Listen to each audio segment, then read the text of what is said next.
अंत भला तो सब भला। रोली की शादी उसके माँ बाप एक आलसी लड़के से करा देते हैं।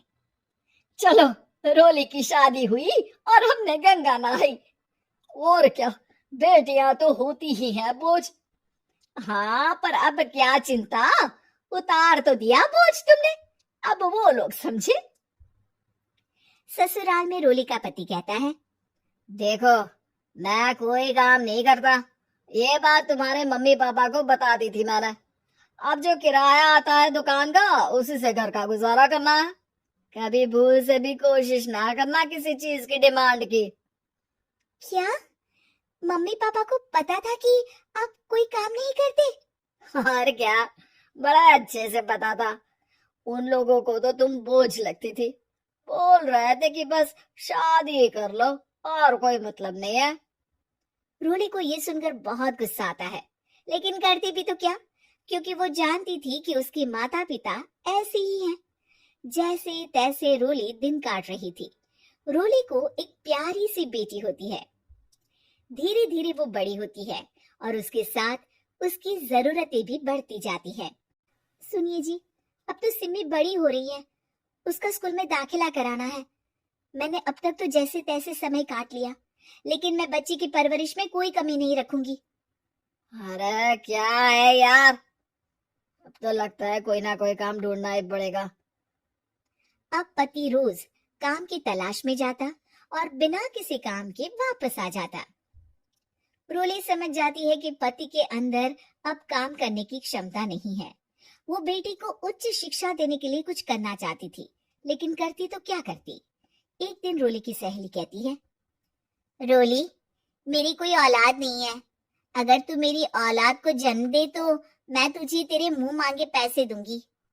अरे, तेरी औलाद को मैं कैसे जन्म दे सकती हूँ? सरोगेसी से। बच्चा मेरा और वैभव का ही होगा, लेकिन कोख तेरी होगी। ये संभव है रोली।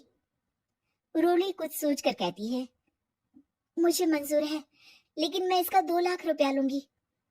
अरे कोई बात नहीं, मुझे मंजूर है। रोली खुश हो जाती है कि एक बच्चा पैदा करने का उसे 2 लाख रुपया मिलेगा। वो घर आकर पति को बताती है, वो भी खुश हो जाता है। अब क्या था, डॉक्टर के पास जाकर सहेली का बच्चा रोली की कोख में पलने लगता है। मुझे 20,000 चाहिए मेरे बेटी के एडमिशन के लिए।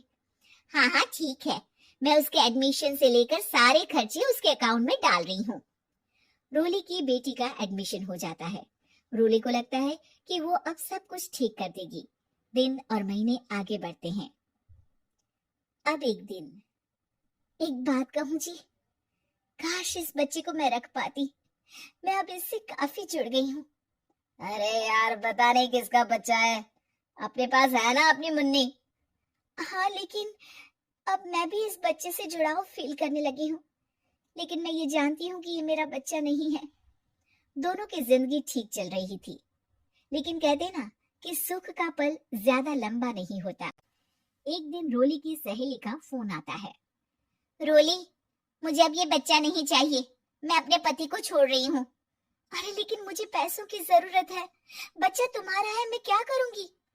सहेली बिना कुछ बोले फोन काट देती है, फोन स्विच ऑफ कर देती है।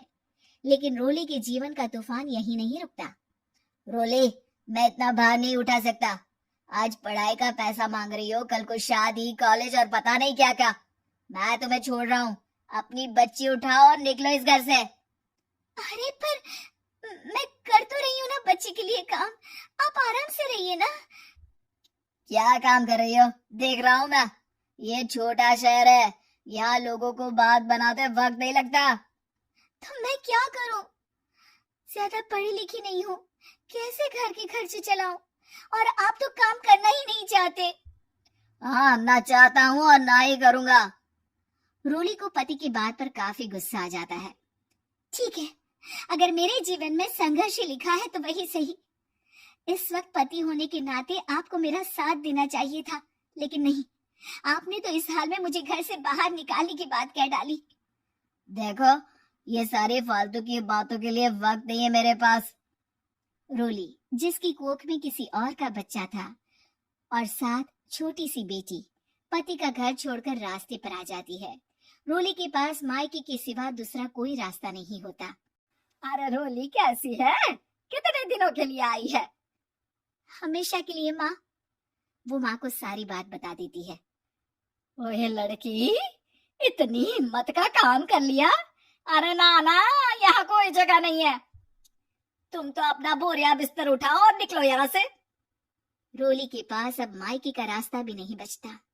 वो चुपचाप बच्ची को लेकर जा रही थी कि उसे दर्द होता है और वो डॉक्टर के पास चली जाती है और फिर वहां वो एक प्यारे से बेटे को जन्म देती है। कितना प्यारा है, कितने अभागे हैं इसके माँ बाप जो इसके पैदा होने पर भी नहीं है। तभी वहां डॉक्टर आ जाती है। रोली, बच्चे के पिता तुमसे मिलना चाहते हैं। आपका बहुत बहुत शुक्रिया। मैं इस बच्चे को पालूंगा, भले ही इसकी माँ ने इसे छोड़ दिया हो, पर मैं अपनी जिम्मेदारी निभाऊंगा। तो क्या आप मुझे इसके पैदा करने के लिए जिन पैसों की बात हुई थी वो भी देंगे? हाँ, और साथ ही आप चाहें तो मेरे घर में रहकर मेरे बच्चे की देखभाल भी कर सकती हैं। मैं उसके लिए आपको सैलरी दे दिया करूंगा। रोली को लगता है कि जैसे भगवान ने उसके लिए सुकून का रास्ता खोल दिया। वो अब मुकेश के साथ उसके घर चली जाती है, जहाँ रहकर वो उस बच्चे की देखरेख करती है। अब मुकेश के घर को रोली अच्छे से संभाल लेती है।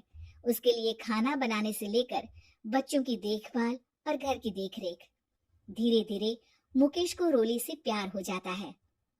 रोली, तुम्हारी बेटी और मेरा बेटा बिल्कुल भाई बहन की तरह साथ रहते हैं।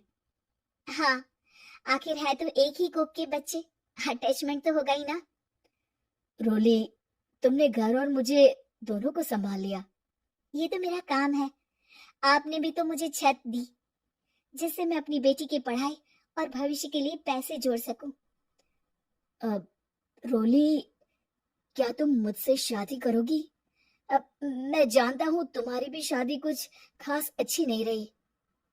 रोली को मुकेश की बात ठीक लगती है। वो उसे हाँ बोलने की सोच ही रही होती है कि उसके पहले पति का फोन आ जाता है। रोली, मैं बहुत परेशान हूँ। मेरा एक्सीडेंट हो गया है। मैं चाहता हूँ तुम वापस आ जाओ। रोली को पुराने पति की चिंता होने लगती है। वो सोचती है कि वो क्या कर रही थी। हाँ हाँ ठीक है, मैं आ रही हूँ। हाँ रोली, आ जाओ, लेकिन बच्ची को कहीं हॉस्टल में छोड़कर आना, क्योंकि मैं नहीं चाहता कि हम लोगों के बीच फिर से वो सारी बातें हो। रोली को समझ आ जाता है कि पति आज भी सुधरा नहीं है। वो पति के पास जाने से इनकार कर मुकेश को हाँ कर देती है।